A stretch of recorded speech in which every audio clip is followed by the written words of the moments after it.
Rubber বাগান, সিলেট, শ্রীমঙ্গল।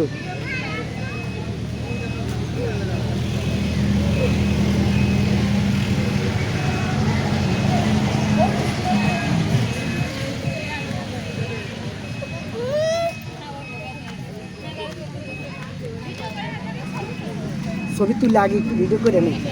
আপনিও যে আঠা পড়তেছে।